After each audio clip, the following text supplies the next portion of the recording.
सिरसा की राजनीति को अक्सर क्या है कि पूरे अगर हरियाणा की राजनीति की बात करें तो वो तीन लालों पर निर्भर रही है। उसमें चौधरी देवीलाल, भजन लाल और बंसी लाल।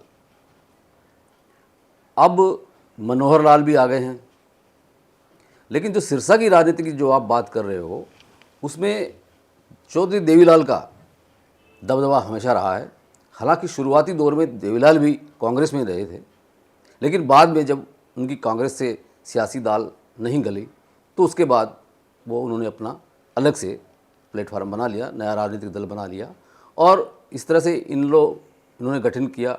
उसके बाद जब से देखा जाए तो अब सिरसा जिला की 5 विधानसभा सीटें हैं। 5 विधानसभा सीटों पर बीजेपी का कोई नहीं है, विधायक कोई नहीं है।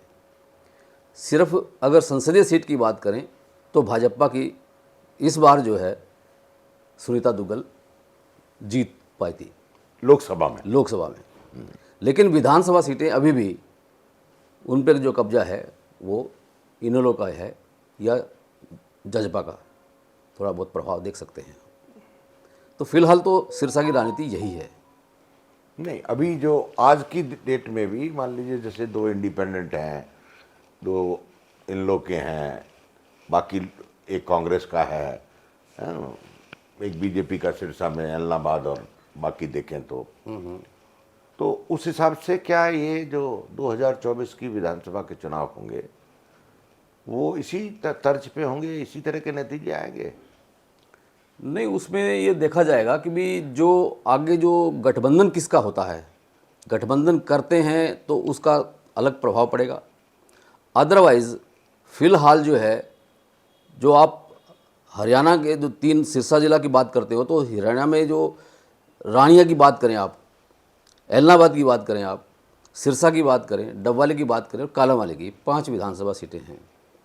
तो इनेलो का जो दबदबा है फिलहाल रानिया में है और एलनाबाद में भी है। लेकिन अब की बार जैसे कि इनेलो में लगता है कि भी रानिया में इनेलो नेता अभय चौटाला खुद चुनाव लड़ेंगे इंद्रजीत के इसके रणजीत के खिलाफ। हाँ, क्योंकि पिछली बार इन्होंने रणजीत को जिताने में अहम भूमिका निभाई थी, लेकिन इस बार रणजीत जो है अपनी लोकप्रियता धीरे धीरे खो चुके हैं और इनमें अब 36 का आंकड़ा भी है। तो उस बात को देखते हुए लगता है कि इस बार एलनाबाद से अभय चौटाला लड़ने की बजाय रानिया से चुनाव लड़ेंगे, क्योंकि एलनाबाद में इस बार मीनू बेनीवाल आए हुए हैं जो खूब अच्छा पैसा खर्च कर रहे हैं और पहले वो अजय चौटाला के साथ थे। अब उनका डायरेक्ट संबंध बीजेपी के साथ, खास तौर से अमित शाह के साथ हो गया है। आदमपुर का जो उपचुनाव हुआ था उनमें भी अच्छी भूमिका निभाई थी और खासा अच्छों ने शाबाशी भी मिली थी। तो मुझे लगता है कि इस बार मीनू बेनीवाल एलनाबाद से चुनाव लड़ेंगे और बहुत अंतराल से, सिर्फ 6000 वोटों से अभय चौटाला जीता था। गोविंद कांडा हार गए थे, बीजेपी के उम्मीदवार थे, लेकिन उन्होंने जीत हासिल नहीं की। नहीं, ये सब ठीक है, मगर जो आप जैसे गोपाल कांडा है या मीनू बेनीवाल है, ये मीनू बेनीवाल कौन है? मीनू बेनीवाल जो है एलनाबाद हल्के के गांव का रहने वाला है और शुरुआती तौर से अजय चौटाला के साथ रहे हैं और इनका कोई प्रॉपर्टी का डीलिंग चाहे गुरुग्राम में हो चाहे कहीं हो, दिल्ली में हो, तो वो अच्छा इनका लेन देन वो करता रहा है। लेकिन अब पिछले कुछ महीनों से उनका डायरेक्ट संबंध बीजेपी के साथ हो गया है। हालांकि मीनू बेनीवाल के बारे में अजय चौटाला का कुछ और विचार है, जबकि उनका जो बेटा है अजय चौटाला का, दिग्विजय सिंह चौटाला, उन्होंने तो यहाँ तक कह दिया था कि वो बहरूपिया है। लेकिन अजय चौटाला ने कहा कि जैसा भी है, जो भी है, वो हमारा ही है। तो अब ये देखना है कि मीनू बेनीवाल किस भूमिका में अपनी रोल अदा करेंगे।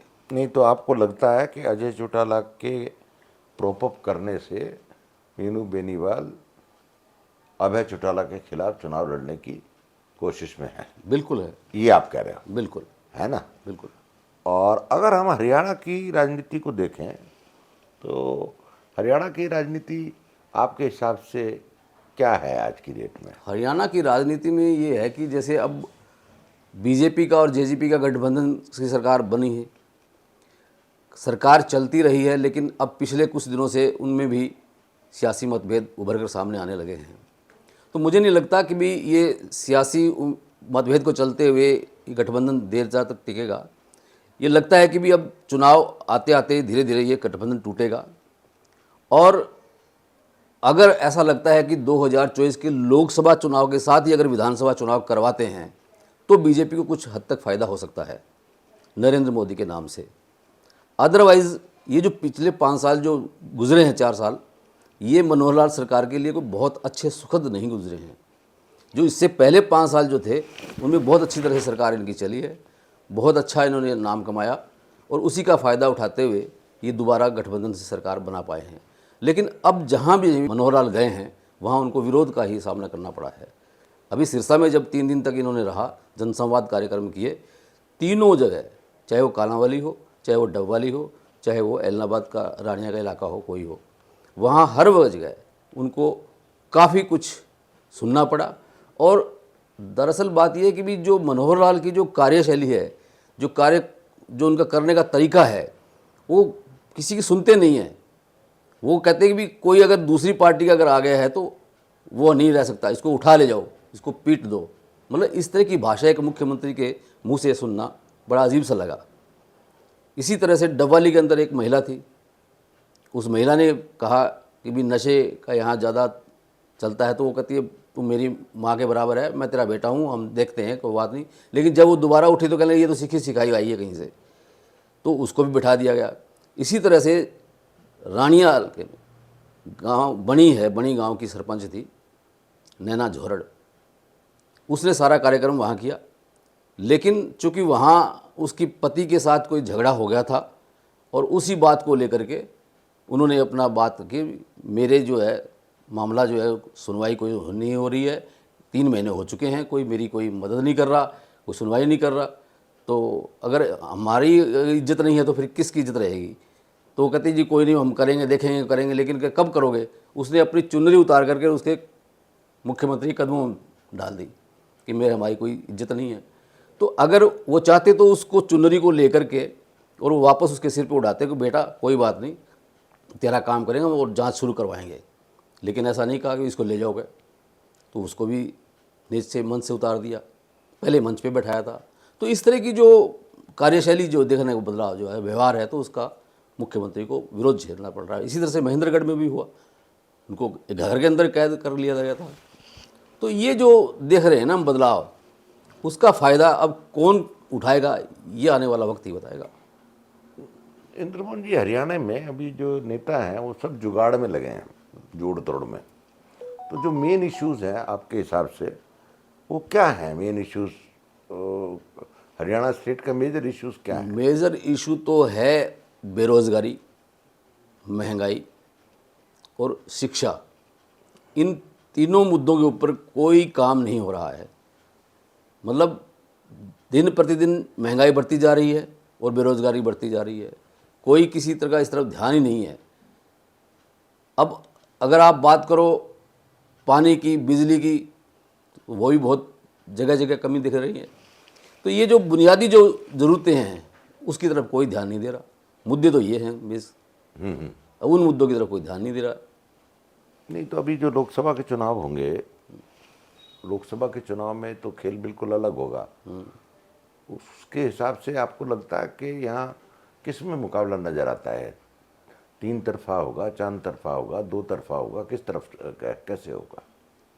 लोकसभा चुनाव में तो बीजेपी का और कुछ आम आदमी पार्टी का भी रहेगा इसमें, क्योंकि जिस ढंग से वो आम आदमी पार्टी मुद्दों को उठाती है, किसी भी तरह का अगर कोई समस्या होती है, कोई अगर डिमांड होती है, तो उसको लेकर के तो वो धरना, प्रदर्शन, जुलूस वो खूब करते हैं। कांग्रेस भी अब धीरे धीरे उभर के सामने आने लगी है। जैसे दीपेंद्र हुड्डा का जो दौरा रहा यहाँ पे, तो वो अच्छा रहा दौरा, तो उससे कुछ उफान आया। हालांकि कांग्रेस में गुटबाजी है, एक तरफ शैलजा गुट है, एक तरफ भूपेंद्र सिंह हुड्डा का गुट है। शैलजा गुट के जो हैं कार्यकर्ता या नेता वो उस कार्यक्रम में भाग लेने नहीं आए, बल्कि रतिया के अंदर जब शैलजा आई थी उसी दिन तो उधर चले गए वो।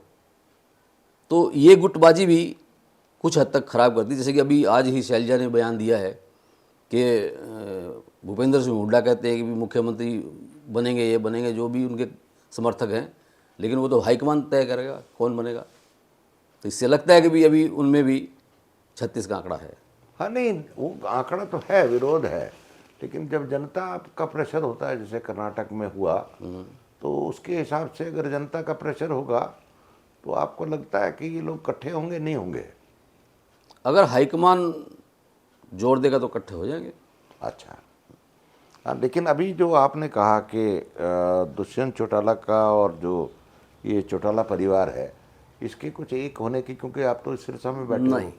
हाँ, इनके एक होने का कोई संकेत अभी है? कोई संकेत नहीं है। अच्छा।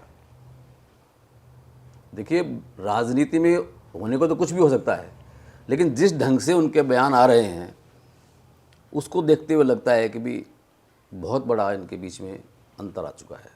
जी। ये दोनों अलग अलग लड़ेंगे और जो जितनी ज़्यादा सीटें लेके जाएगा वही जो है आगे सरकार बनाने के अंदर अपनी भूमिका निभाएगा। लेकिन अभी क्या संसदीय चुनाव जो जो होगा उसमें कितनी सीट आपको नज़र आती हैं कि दोनों पार्टियों को मिल सकती हैं? हरियाणा में, पूरे हरियाणा में दोनों कौन कौन सी? कांग्रेस, बीजेपी, आप जो भी लोक दल, किसी को कुछ मिलेगा? क्या क्या मिल सकता है? कांग्रेस को एक आध सीटें मिल सकती हैं। अच्छा, लोकसभा में? लोकसभा में एक आध सीट, बाकी बाकी बीजेपी? तो बीजेपी का जाएगा। अच्छा, इतना असर है? और वो विधानसभा? सिर्फ नरेंद्र मोदी की वजह से है अच्छा। और कोई मनोहर लाल की वजह से नहीं है। हाँ हाँ। नरेंद्र मोदी का ही चेहरा देखने से हाँ। लोगों को ये है कि भी एक हिंदूवादी सोच की पार्टी है, कुछ ना कुछ देश के लिए कर रही है, देश का नाम ऊंचा हो रहा है, विदेशों में जाते हैं तो अच्छा नाम होता है। वो उस बात को लेकर के कि भी सिक्योरिटी पॉइंट ऑफ व्यू से ठीक है, लेकिन महंगाई और बेरोजगारी के मुद्दे पर वो भी फेल है। तो फिलहाल जनता ये सोचती है कि भी एक बार और मौका दिया जाए इसे। एक बार मौका, पर आपको लग रहा है इस मौके के बाद फिर देश में चुनाव होगा? चुनाव हो सकता है अगर विपक्ष अगर एकजुट रहे। नहीं, मैं कह रहा हूँ 2024 के चुनाव के बाद अगर बीजेपी आ गई तो उसके बाद आपको लगता है कि 2029 में चुनाव होगा? देखिए, तो उसके ऊपर डिपेंड करता है। तानाशाही रवैया अगर रखेगा तो नहीं कराएगा, नहीं तो लोकतंत्र जैसा कि जीवंत है तो कराना पड़ेगा। और विधानसभा में क्या रहेगा पंडित जी, शर्मा जी, कि विधानसभा में यहाँ जो सीटें हैं किसकी सरकार बन सकती है, संभावना क्या है? अभी मुझे नहीं लगता कि किसी का बहुमत आएगा। अच्छा, खिचड़ी सरकार किसी बनने ने की, किसी का सहारा लेकर के ही सरकार बनानी पड़ेगी, जैसे पहले बीजेपी ने जैसे बनाई? पहले बीजेपी की बनी। बहुमत किसी का नज़र नहीं आ रहा। नहीं, तो उसमें तो बीजेपी बनाएगी या कांग्रेस बनाएगी, क्योंकि दोनों दोनों स्थितियां हैं। दोनों बना सकते हैं, मतलब चाहे कांग्रेस बनाए चाहे बीजेपी बनाए। हाँ, लेकिन तो किसकी बैसाखी लेंगे? बैसाखी किसकी मिलेगी कांग्रेस को? सत्ता किसी अच्छी नहीं लगती, सब बैसाखी देने को तैयार हैं। अच्छा, लेकिन आज जैसे आप देखो, मैं घूम के आ रहा हूँ, हरियाणा में मेजर क्राइसिस पानी का है और मेजर क्राइसिस बिजली का है, बिल्कुल है। और मैसिव है, लेकिन आप देखो इन दोनों क्राइसिस पे काम नहीं हो रहा। नहीं हो रहा, वही तो मैं बता रहा हूँ आपको हाँ। कि जो बुनियादी जो ज़रूरतें हैं वो आम जनता को नहीं उपलब्ध हो रही हैं सही तरह से, और उनकी कोई सुनवाई नहीं हो रही है। तो इसी बात को लेकर के लोगों में रोष है। चाहे आप सीएम विंडो की बात कर लो, तो ना तो कोई सीएम विंडो बनाने नाम मात्र की बनी हुई है, कोई उसके ऊपर कार्रवाई नहीं होती है। लेकिन ये जो परिवार की जो आइडेंटिटी है, क्या परिवार पहचान पत्र, पीपीपी, मैं उसको बोलता हूँ पीपल्स पाकिस्तान पीपल्स पार्टी, तो इसका और आईडी जो प्रॉपर्टी आईडी है उसका एक मेजर बवाल हुआ है यहाँ पूरे हरियाणा में, तो उसका इम्पैक्ट नहीं होगा? होगा, बिल्कुल होगा। हाँ हाँ, बिल्कुल होगा, है, बिल्कुल है। इसीलिए तो मैं कह रहा हूँ ना कि बीजेपी विधानसभा के चुनाव में थोड़ा नीचे जाएगी और लोकसभा चुनाव कांग्रेस में थोड़ा सा ऊपर जाएगी। अच्छा, नहीं, पर कांग्रेस में जैसे आपने कहा, आपको लग रहा है कि भूपेंद्र सिंह हुड्डा के नाम पे सहमति बनेगी? बन सकती है। बन सकती है। और ये दीपेंद्र क्योंकि जो पावर इसके पास फिलहाल मिली हुई है इसको, हाँ हाँ, और जिस तरह से ये चल रहे हैं उसको देखते हुए लगता है कि भी मतलब भूपेंद्र सिंह हुड्डा के नाम से सहमति हो सकती है। एक और शर्मा जी यहाँ सिरसा में प्रॉब्लम बताई मुझे किसी ने, ये कैंसर वाली। एज ए जर्नलिस्ट मैं पूछ रहा हूँ आपसे कि यहाँ कैंसर के केसेस बढ़ रहे हैं, इसका क्या मूल कारण नज़र आता है आपको? कैंसर के तो ऐसा होता है ना जी, कैंसर होने के तो कई कारण हो सकते हैं। अब कोई पानी को बता सकता है कि पानी की वजह से, दूषित पानी पीते हैं तो उसकी वजह से हो सकता है। तो कैंसर का कोई ज़रूरी नहीं है कि भी सिर्फ यही एक कारण हो सकता है, कई कारण हो सकते पर अचानक एक रीजन में कैंसर के केस बढ़ते हैं तो हैं। चिंता का विषय है। कैंसर के केसेस तो आपको हर जगह मिलेंगे। ये अलग बात है कि भी कैंसर किस स्टेज में है। अगर वो 4th स्टेज में जाकर के पता लगता है तो वो लगता है कि भी अब ख़त्म होने वाला सौदा है। फर्स्ट तक तो पता ही नहीं लगता जी कि किसी को कैंसर है कि नहीं है। नहीं, यहाँ जो बताया कि कैंसर के केसेस अचानक बढ़ गए, हाँ, बढ़ते रहते हैं, ऐसी कोई बात नहीं है, लेकिन इतने भी बहुत ज़्यादा जैसे सीरियसली बात हो वो बात नहीं है। अच्छा।